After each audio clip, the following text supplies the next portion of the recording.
salud, turismo, cultura, deporte, educación. Eso y más es lo que somos.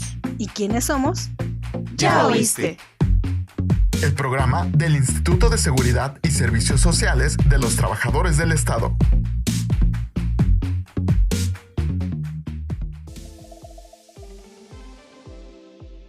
¿Cómo están? Soy Claudia Mejía, estamos en un nuevo episodio de Ya Oíste. Y si eres trabajador al servicio del Estado, trabajador federal al servicio del Estado, y has tenido dudas de cómo afiliar a tu abuelito, a tu abuelita, a tu mamá, a tu papá, a tu Bendy o a tu precioso, a tu esposo, esposa, pues quédate porque esto está bien interesante. Son muchos temas que vamos a abordar porque a veces es como de, ni nosotros mismos sabemos cómo hacerlo. O sea, con eso se los digo todo. Entonces, esto está súper interesante. Vamos a hablar de afiliación y vigencia del ISSSTE. Está conmigo la subdirectora de afiliación y vigencia, la licenciada Elizabeth Guerrero Sañudo. ¿Cómo estás? Muchas gracias, muy bien. Muchas gracias y muy contenta de participar con ustedes. Yo estoy más contenta porque nos vas a aclarar muchísimas dudas. Claro que sí. Para empezar, quiero entender que esto es muy importante porque es para saber nuestros derechos. Es correcto. Y en algún momento también nuestras obligaciones como trabajadores. Así es. Entonces, quiero empezar con la pregunta más básica, ¿no? ¿A quién puedo afiliar? Ok. Ahí vamos a hacer una diferencia entre los términos porque es importante. La afiliación la hace tu patrón, tu dependencia, tu entidad, te da de alta como trabajador. Y esa alta como trabajador te permite que tu trabajador tengas acceso a todos los seguros, prestaciones y servicios. Entonces, la afiliación no la hace el trabajador propiamente, no la haces tú. La hace la dependencia o entidad para la que cotiza al ISSSTE, que es la que te va a dar de alta. Esa es la afiliación como tal. Y la vigencia del derecho es a que tienes derecho con esa afiliación, es decir, el ISSSTE tiene 21 modalidades de aseguramiento y todas son diferentes. ¿Por qué? Porque, por ejemplo, hay dependencias como el gobierno de la Ciudad de México que tienen 5 modalidades de aseguramiento diferentes y entre ellas tienes derecho solo a servicio médico y riesgos del trabajo, a todos los seguros, prestaciones y servicios, o como en el caso de los trabajadores del metro, tienes todos los seguros, prestaciones y servicios menos el seguro de salud, porque ellos tienen el seguro de salud subrogado, ¿de acuerdo? Yeah. Entonces, la modalidad de aseguramiento es la que te dice a qué tienes derecho en el ISSSTE y tú lo puedes conocer si te registras en la oficina virtual del ISSSTE y lo único que necesitas es tu CURP, generar un usuario, generar una contraseña y ahí vas a bajar tu expediente electrónico único y en el expediente electrónico único lo que tú vas a ver es cómo te conoce el ISSSTE, cuáles son tus datos generales, tu RFC, tu CURP, tu paterno, materno, tu nombre y con eso el domicilio. ¿Y por qué es importante el domicilio? Porque con el domicilio te direccionamos a la clínica que te va a atender, la clínica unidad de medicina familiar a la cual vas a estar adscrito. Entonces, esa parte nos la da tu dependencia o entidad cuando nos da tus datos, tu información y después nos dice dónde trabajas. Y dónde trabajas, cuánto ganas, a partir de cuándo, cuál fue tu última modificación de sueldo y cuál es tu modalidad de aseguramiento, todos los seguros, prestaciones y servicios. Después también tu expediente electrónico único te permite conocer cuál es tu historial de cotizaciones al fondo de pensiones, o sea, desde cuándo cotizas y también te dice cuál es tu régimen de pensión y te hace un resumen de toda tu antigüedad, además de darte un apartado de tus cotizaciones al fondo de vivienda, o sea, a FOVISSSTE. Entonces, esa parte es parte de tu afiliación y parte de la vigencia de derechos tuya como trabajador. Ahora bien, la ley también te da la oportunidad de tener registrados a familiares derechohabientes y a quienes puedes registrar y cómo los vas a registrar.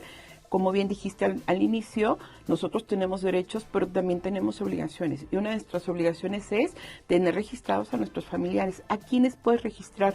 Cuando tú estás vivo como trabajador, tú registras a tus papás, puedes registrar a tus abuelos y a tus bisabuelos, o sea, en línea recta ascendente, ellos son sujetos de incorporación al ISSSTE para efectos del seguro de salud.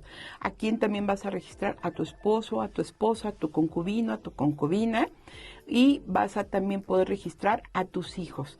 Esos hijos tú también los puedes registrar, y también tenemos una figura que casi nadie la sabe y casi nadie habla, que es el hijo de cónyuge. Es decir, yo soy la trabajadora, me caso, pero mi esposo tiene un hijo.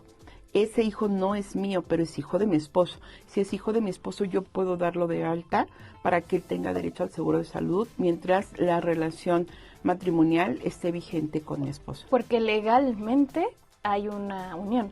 Hay una unión, y aunque él no es mi hijo, es hijo de mi cónyuge. Y así se llama la figura. Es hijo de cónyuge, y tú este chico va a tener derecho a lo mismo que si fuera mi hijo biológico. Entonces él va a tener derecho al seguro de salud hasta los 18 años, o de los 18 a los 25 si él sigue estudiando.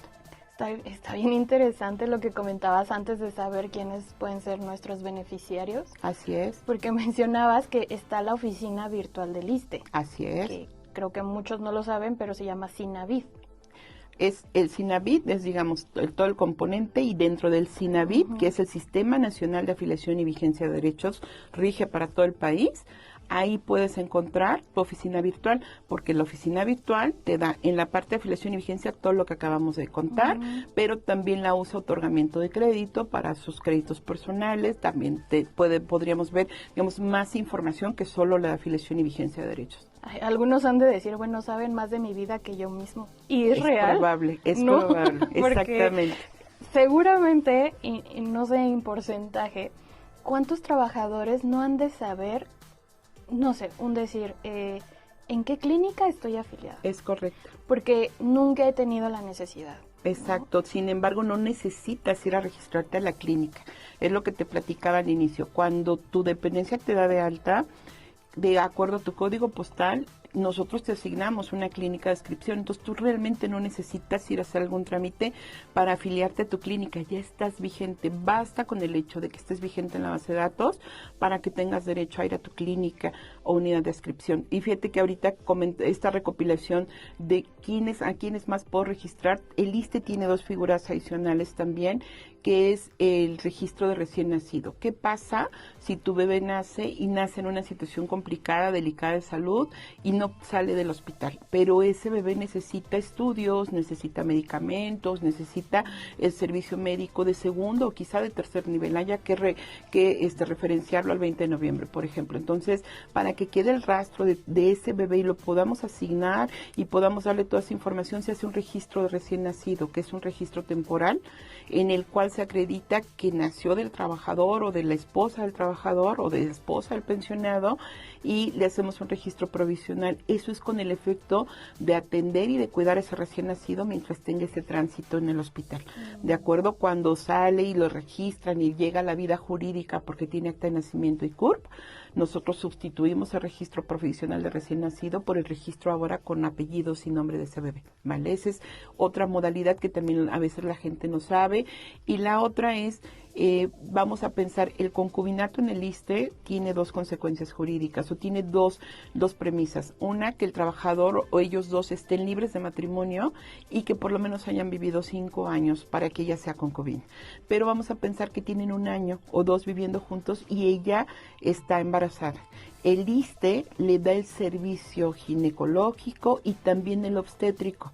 Ella todavía no cumple el requisito de ser concubina porque no tiene los 5 años que dice la ley, pero al presumir que está esperando un hijo del trabajador o del pensionado, el ISSSTE le hace un registro como mujer, así se llama el registro, y entonces ella va a tener derecho a que le demos servicio médico, servicio obstétrico, hasta el nacimiento del bebé. Cuando el bebé nace, entonces ahí se quita la condición de los 5 años y con el hijo nacido en común ella ya adquiere o ya la podemos registrar como concubina.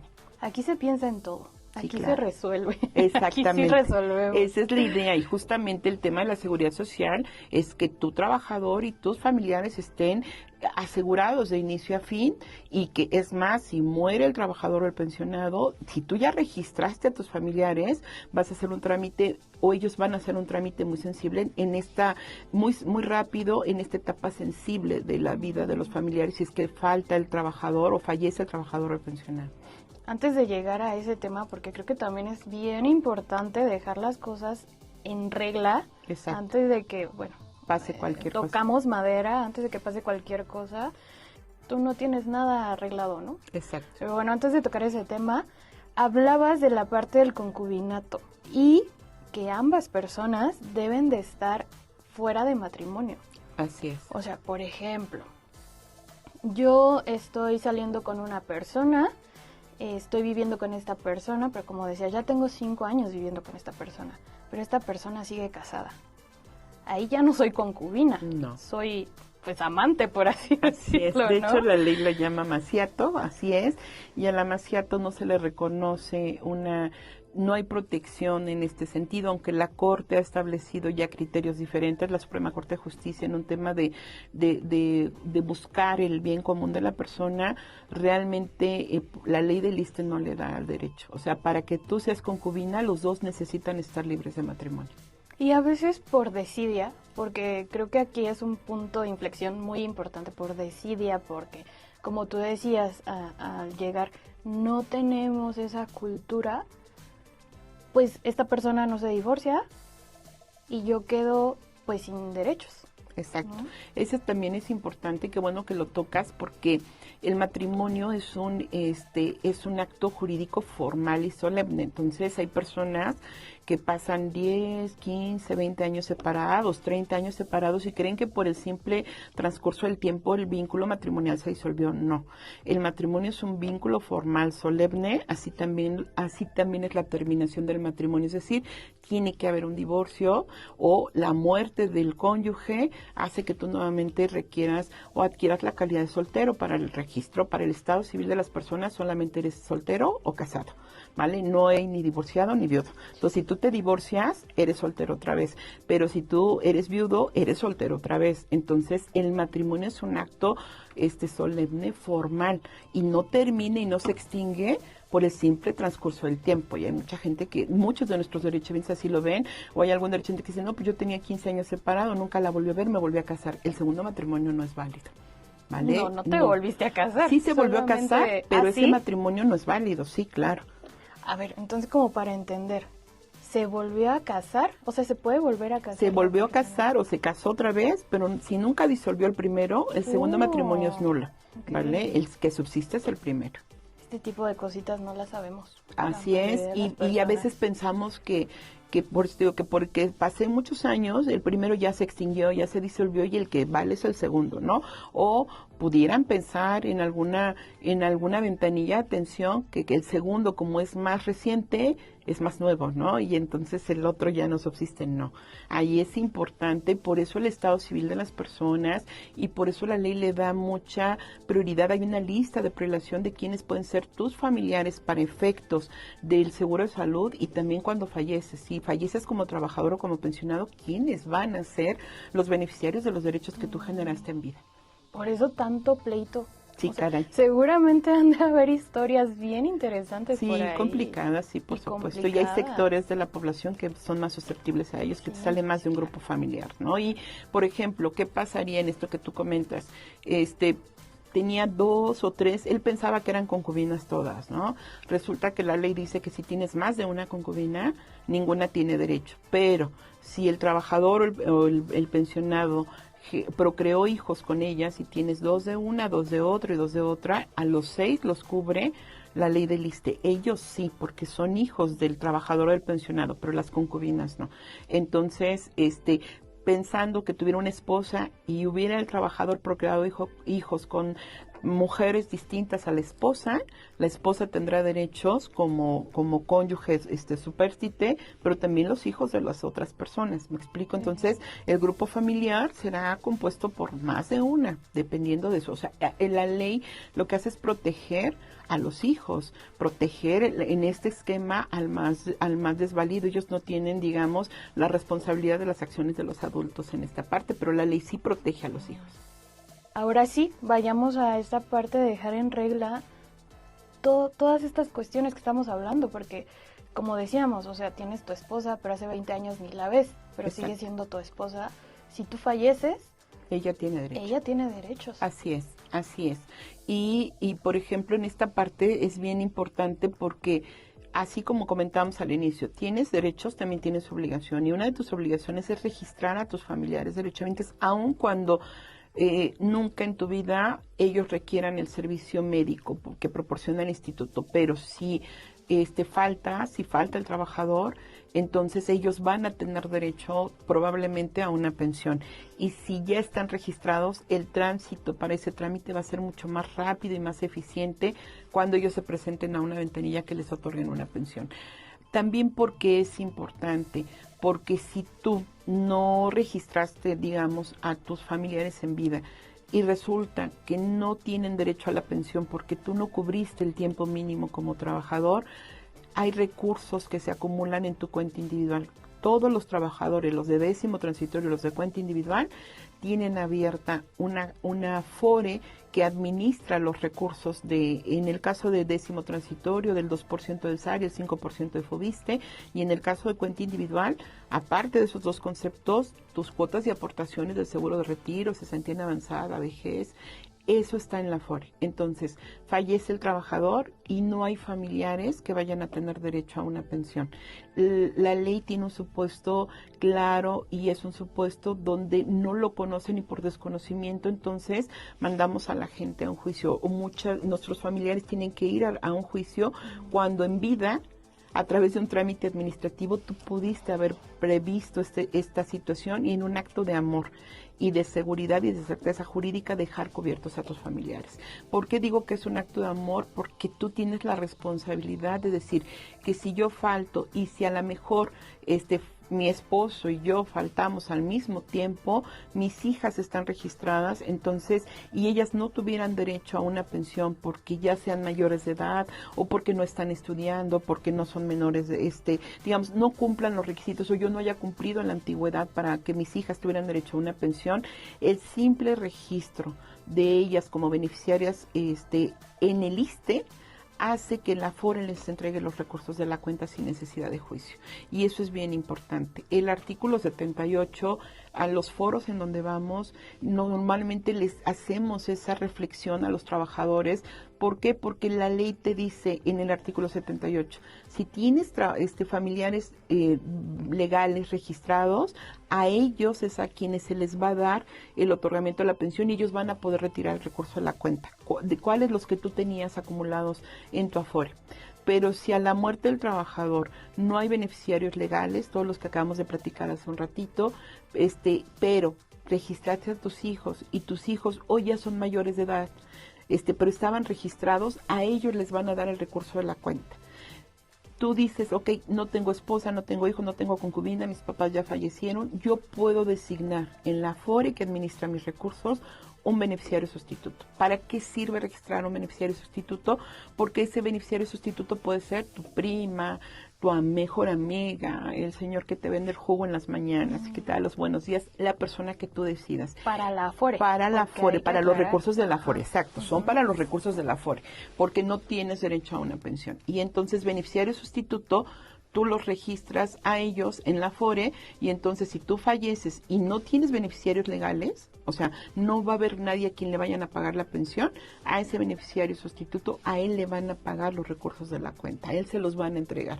Y si no hay ninguno de los otros tres, entonces vas a tener que ir los familiares que pudieran tener o considerar que tienen derecho a los recursos de la cuenta del trabajador que falleció, van a tener que hacer un trámite ante el Tribunal Federal de Conciliación y Arbitraje para que los designen beneficiarios. Y entonces ya los mandaste a un juicio.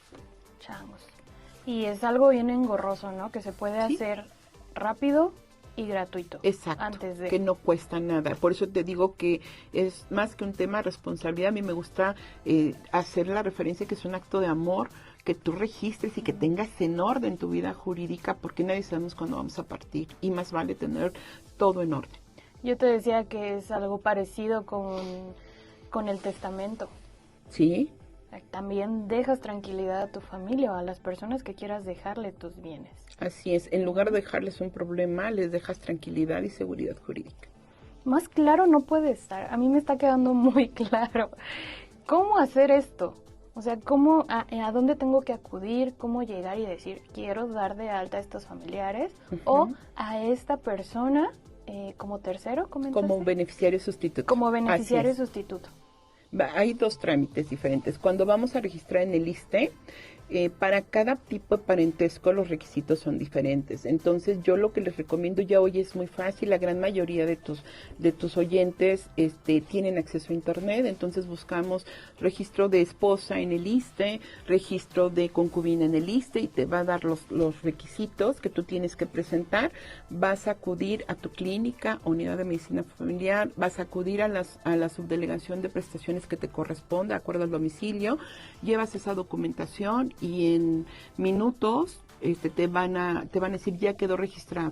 ¿Cómo puedes verificar que ya se registró? Porque te registras en la oficina virtual, verificas tu información y ahí ya van a aparecer tus familiares registrados. ¿A cualquiera de las dos instancias o a ambas instancias? Puedes ir a cualquiera de las dos porque tú estás vivo. Entonces, cuando el trabajador o pensionado está vivo, incluso no necesita ir el trabajador, pueden ir los familiares y llevar la documentación. Si yo soy esposa, llevo el acta de matrimonio, llevo mi acta de nacimiento, llevo mi CURP, para que me hagan el registro en la clínica, en la que yo sé que ahí le toca a mi esposo y ahí te van a registrar.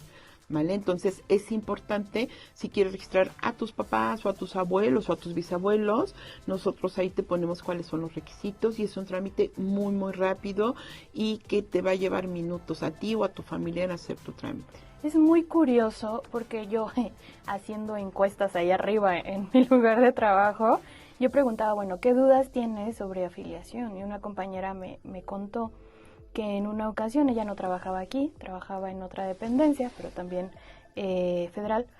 Me contó que fue su mamá a darse de alta a la clínica y que le dijeron no. O sea, si tienes que darte de alta, tienes que traer una carta poder y bueno, que le hicieron como un trámite muy engorroso. No estoy cierta de los detalles, pero eso puede llegar a pasar.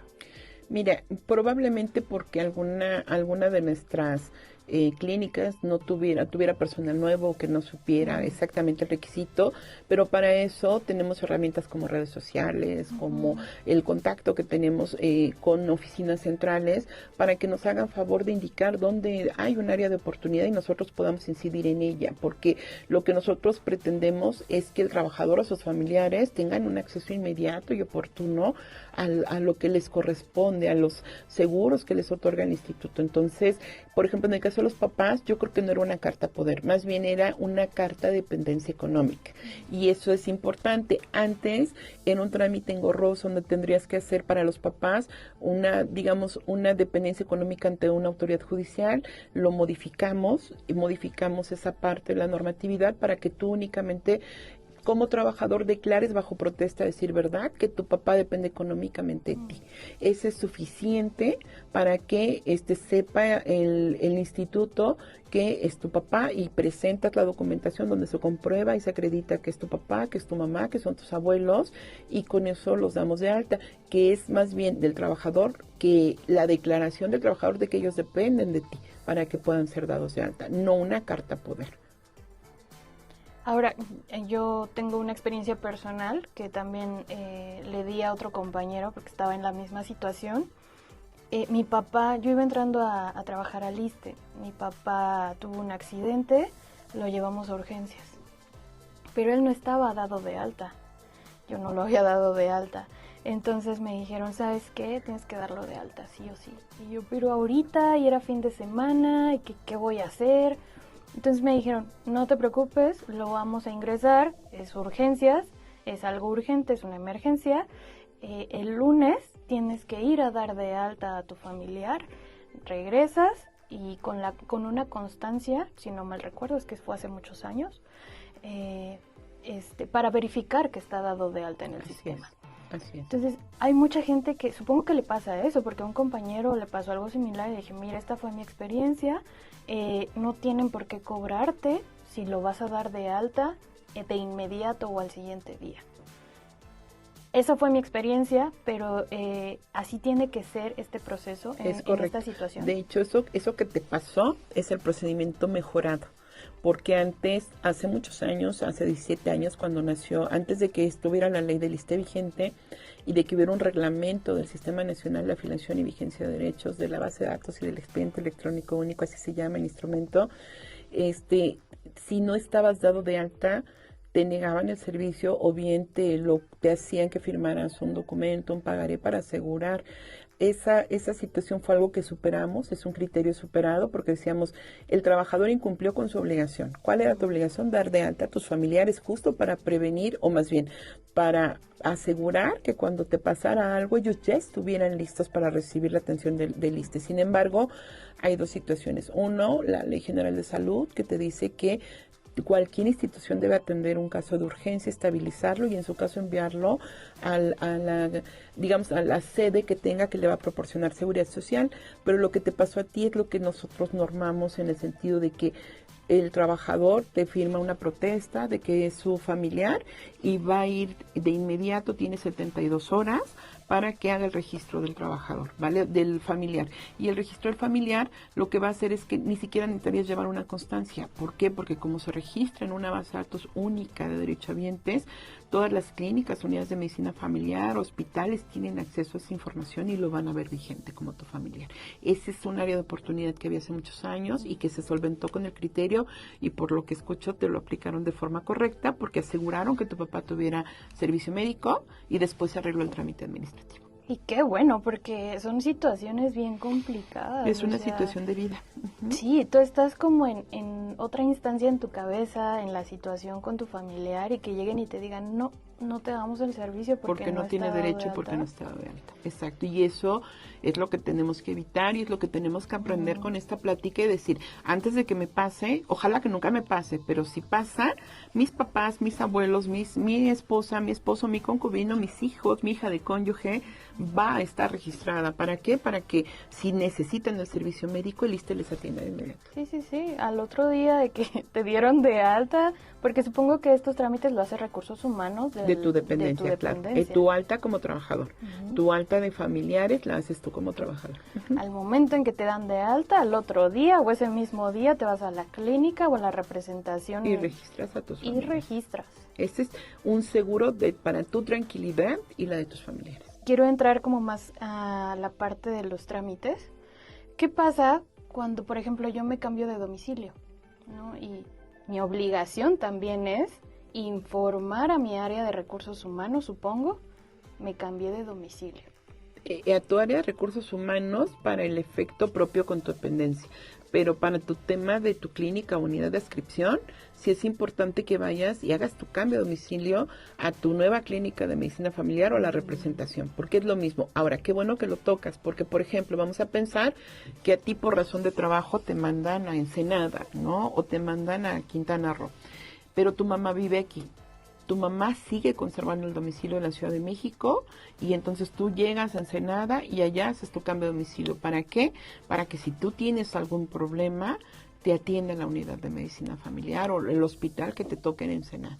¿Vale? Eso es importante. ¿Cómo saber qué clínica me toca? O sea, entro a Google Maps y veo cerca del domicilio. En tu expediente electrónico único que vas a bajar en la oficina virtual, ahí te dice qué clínica te corresponde y viene el domicilio de la clínica. Ok, entonces para saber qué clínica me va a tocar ya cambiándome de domicilio, es dependiendo del código postal. Así es, así es. Y es mi obligación, y quiero reiterar, es nuestra obligación ir a esa clínica a mencionar que he cambiado de domicilio. Así es. Pero solo yo, porque sí. Es como decías, si mi mamá está en la Ciudad de México y yo ya me cambié a otro estado, no vayan a cambiar a mi mamá también. No, tú nada más avisas que solamente es para ti, para trabajador, que tu mamá sigue conservando el otro domicilio. Conforme a la actualización de datos, que también es muy importante hacerlo, ¿hay algún tipo de optimización que ustedes hayan implementado o simplemente es acudir personalmente?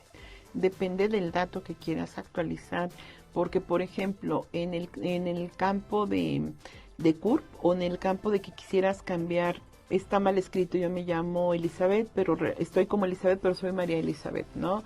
Ese trámite nosotros ya lo digitalizamos y con base en la información que tenemos y que cruzamos con el Registro Nacional de Población, con RENAPO, no necesitarías hacer un trámite, digamos, presencial. Ese trámite es completamente digital. Sí, y claro, entonces, esa era la palabra, perdón, era presencial. Exacto, entonces es completamente digital. Te metes a la oficina virtual, te registras, haces tu trámite y nosotros actualizamos tus datos de conformidad con los datos base CURP, que son los que están registrados en RENAPO. ¿Vale? Entonces, hemos trabajado para optimizar trámites que podrían ser digitales punta a punta, y hay otros que sí requieren el trámite presencial aún, pero nosotros seguimos trabajando por tratar de hacer que el trámite que vayas a realizar sea lo más eficiente, te quite la menor atención posible y que puedas optimizarlo. Es importante, y ahorita que tocamos el tema de la CURP, que también revisemos la CURP. ¿Por qué es importante? Porque hoy la CURP es el dato llave para el gobierno federal. Con tu CURP nos comunicamos con otras partes de la federación, como quién, como RENAPO, por ejemplo, ¿no? Porque RENAPO también tiene tu información de conformidad con tus datos registrales del acta de nacimiento. ¿Y por qué también con la CURP? Porque tu dependencia nos manda información a través de la CURP. Y también porque con la CURP, porque a través de la CURP tu dependencia paga cuotas y aportaciones. ¿Y a dónde se van esas cuotas y aportaciones? A tu Afore. Y que también pasa en la Afore, que en la Afore también hay un registro en la base de datos nacional del SAR que te identifica por CURP. Y por CURP también está identificado tu régimen de pensión. Entonces, si eres de los trabajadores que tienes más de una CURP, tu primer paso es ir a actualizar a RENAPO y hacer que se asocien esas dos CURPs y que te dejen solo una, para que después hagas corrección en tu Afore, hagas corrección en tu dependencia y hagas corrección en el ISSSTE. Si, por ejemplo, yo estoy trabajando aquí en el ISSSTE, pero mi esposo trabaja y cotiza al IMSS. Uh-huh. Digo, no sé, creo que cabe la posibilidad de que él me diga, pues yo te registro en el IMSS por cualquier cosa.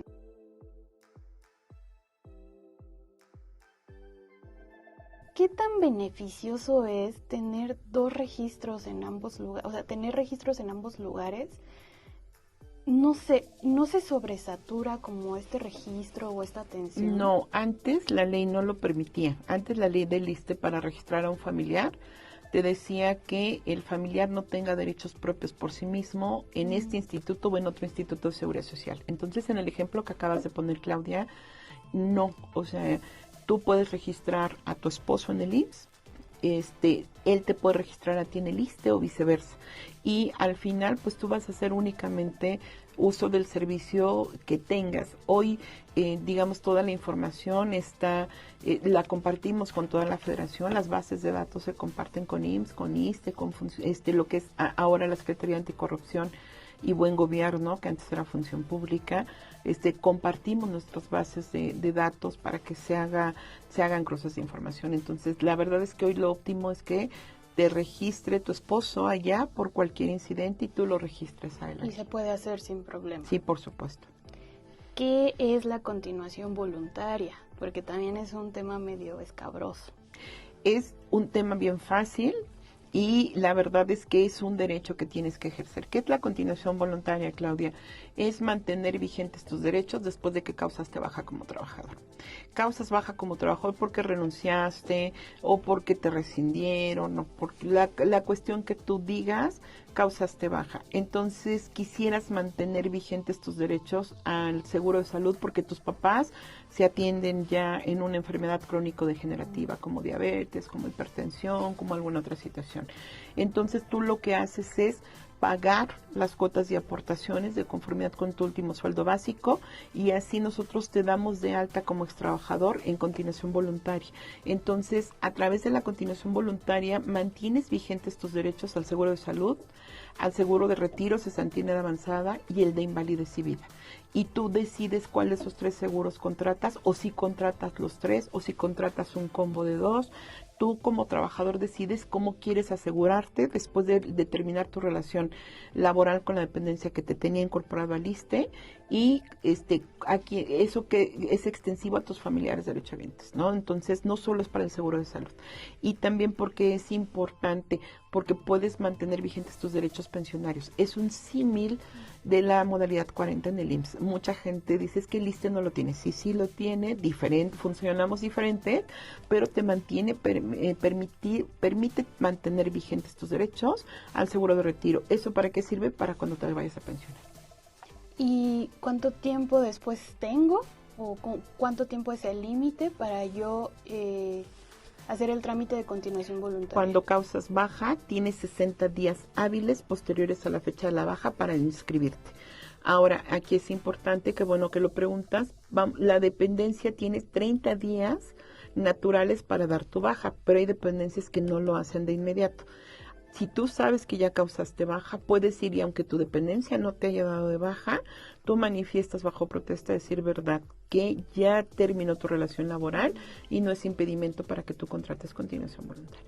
Ya pasando los 60 días, ya no, es salvo caso fortuito, fuerza mayor. ¿Cuáles son esos, Claudia? Vamos a pensar ahorita el tema de Veracruz. Una persona causó baja, pero viene este tema y se mojaron sus documentos o simplemente no puede presentarse porque está incomunicado. Ese es un caso fortuito, o es una fuerza mayor, o sea, una fuerza de la naturaleza impidió que él fuera a hacer su trámite, nosotros lo autorizamos, aunque esté extemporáneo 1 mes, 2 meses o 3 meses, porque él estuvo o nos acredita que fue una fuerza mayor. O tenemos alguna otra situación, por ejemplo, estás hospitalizado y puedes acreditar ese tema, pues es un caso fortuito también, entonces ahí lo que tenemos es que nos acreditas y aquí se hace la excepción de los 60 días y se te autoriza tu continuación voluntaria. ¿Hay alguna forma o algún otro trámite que yo diga, bueno, no lo hice en el plazo de 60 días, quiero volver a tener el servicio del ISSSTE? ¿Se puede? Solamente por una autorización de caso fortuito o fuerza mayor. Nada más, exactamente. Okay.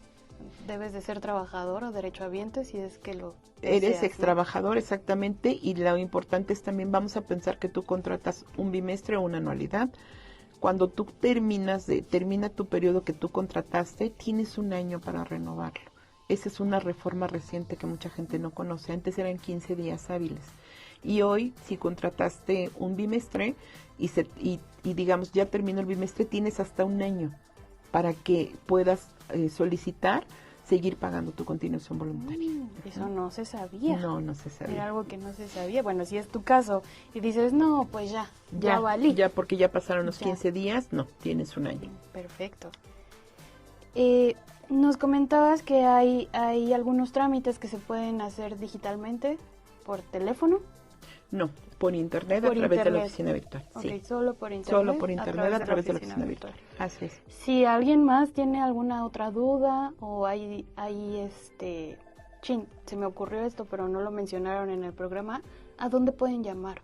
Pueden llamar a ISSSTETEL. ISSSTETEL tiene operadores también calificados y capacitados por nosotros en diferentes áreas, pero también pueden escribirnos en todos los trámites que acabamos de platicar. Cuando tú los buscas en la página de internet, en GovMX, tú encuentras que hay teléfono y correo de contactos. Entonces ahí nos pueden contactar o nos pueden escribir un correo y normalmente los correos llegan conmigo y tenemos una persona que nos ayuda, dependiendo si es un trámite de flexión o un trámite de vigencia, a contestar.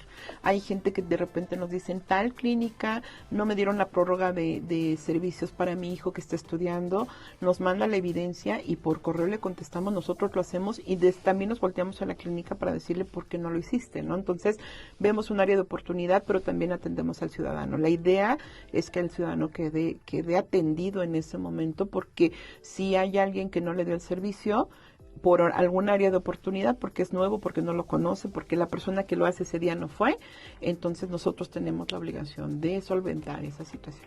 También tener la obligación de comentarlo. Sí, por supuesto, ¿no? Porque si yo te atiendo por correo y a la siguiente vez quieres que te vuelva a atender por correo porque ya no quieres ir, por ejemplo, más bien ahí lo que estamos haciendo es así atendemos el derechohabiente, pero dejamos de atender a otro que tiene a lo mejor un área de oportunidad. Entonces aquí, si alguien no te dio la información correcta, si alguien te dijo otra cosa distinta a la que tú estás viendo en la página de internet, por favor tienen que hacérnoslo llegar para que nosotros podamos corregir. Nosotros somos un área normativa a nivel central que trabajamos con las 36 representaciones de todo el país y les decimos, aquí tenemos un área de oportunidad que tenemos que solventar y que tenemos que regular.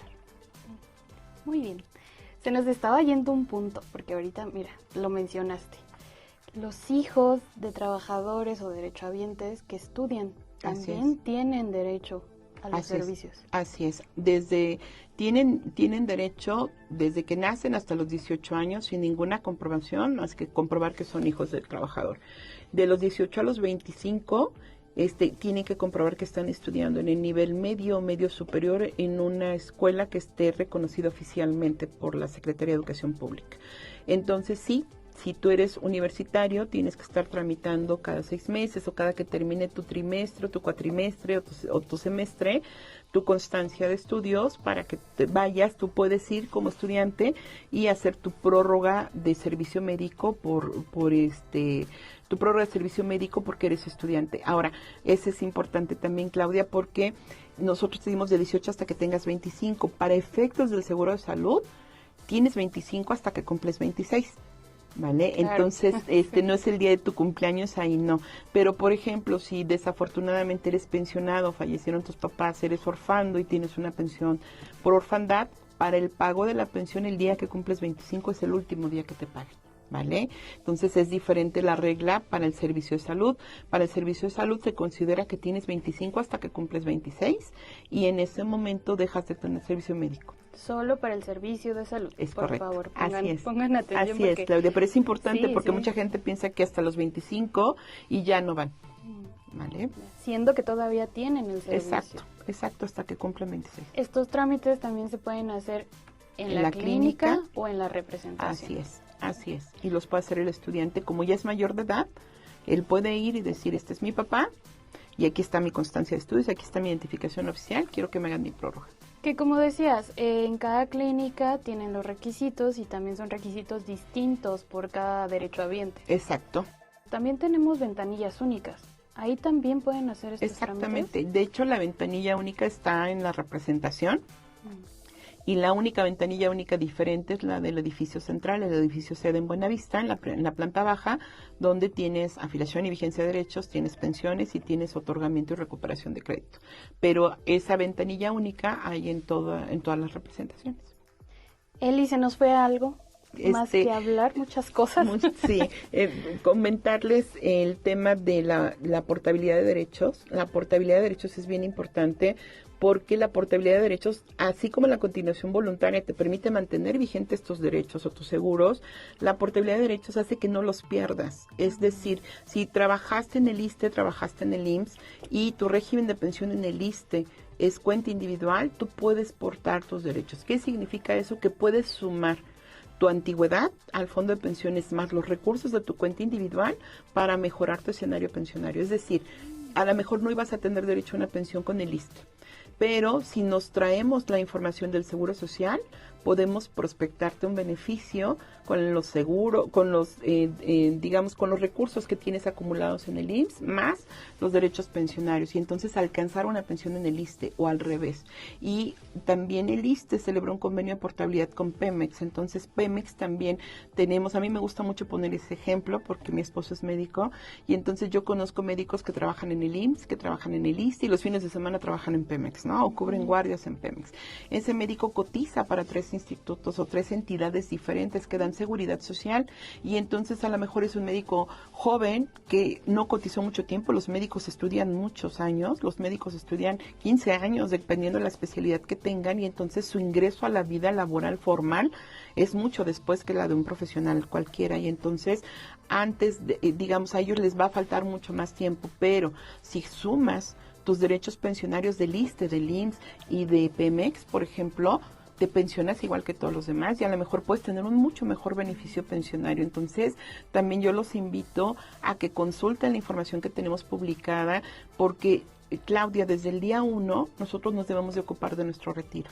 Desde el día 1 debes de ocuparte de cómo te vas a pensionar. Hoy hay un falso rumor, aunque yo no soy de pensiones, me gusta mucho el tema de pensiones, y hay una falsa creencia entre nuestra comunidad joven de que ya no vas a tener derecho a una pensión. Yo claro que no, Claudia. Yo te voy a ser honesta, yo lo pienso.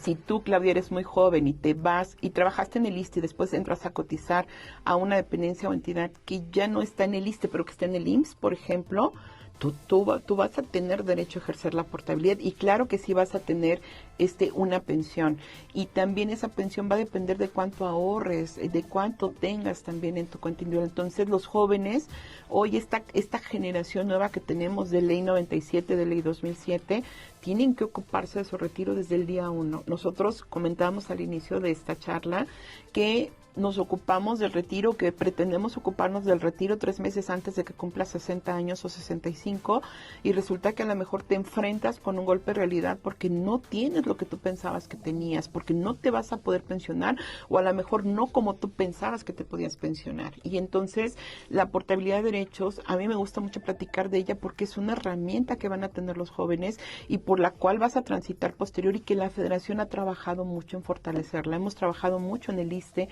en el IMSS, ahora estamos trabajando con Pemex para que sea digitalizado y automatizado el proceso, y que tú como trabajador ingreses a ahorita que son muy tecnológicos esta juventud, ingreses a una página de internet y el sistema solo, el aplicativo te pueda decir, mira, este es el saldo de tu cuenta individual, y si sumas tus derechos del ISSSTE, del IMSS y de Pemex, esta sería tu pensión, pero también podrías obtenerlo por separado por el ISSSTE o por el IMSS, y darte mayor información. Debemos de ocuparnos todos en cualquier etapa de nuestra vida de cómo te vas a pensionar, porque va a ser la edad en donde estés más sensible, en donde estés seguramente más vulnerable y donde deberías de estar mayormente protegida. Sí, yo lo pienso, pero sí caigo en mi realidad y me informo.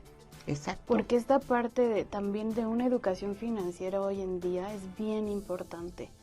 Y también tuvimos otro episodio de Afore pensionista, entonces también nos contaron toda esta parte de ahorrar para tu futuro, ¿no? Y la portabilidad de cuentas, todo cuenta, ¿no? Claro, Tal como lo dice el nombre, todo cuenta. Así trabajaste 6 meses en el ISSSTE, pero ahorita estás en el IMSS, cuentan tus tiempos, el tiempo trabajado en el ISSSTE. Y los recursos de la cuenta. Y los recursos. Prevenir y en todos los sentidos. Así no es. Solo en este. No solo para la salud, sino también para el retiro, para tu pensión, y toda nuestra vida se va a empezar a ordenar. Eli, mil gracias por estar aquí, más que nada por darte el tiempo de venir a hablarnos sobre estos temas. De verdad que te agradezco muchísimo porque a mí me sacaste de muchas dudas y espero que los que nos están escuchando también y se pongan las pilas. Claro que sí, Claudia, es sí, bien importante.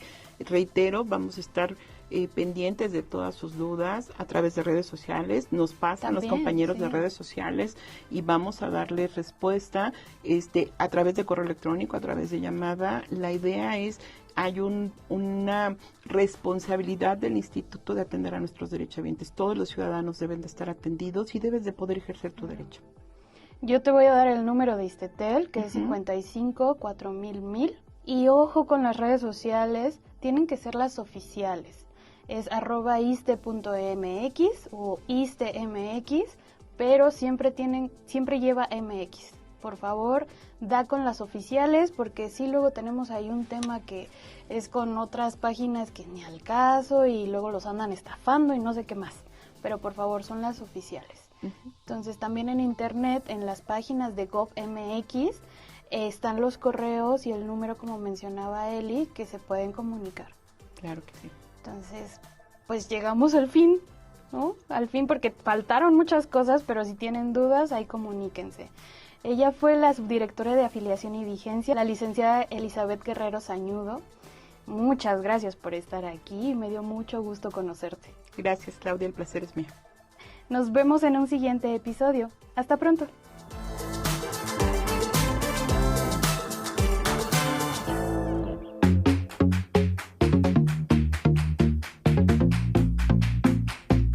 Salud, turismo, cultura, deporte, educación. Eso y más es lo que somos. ¿Y quiénes somos? Ya oíste.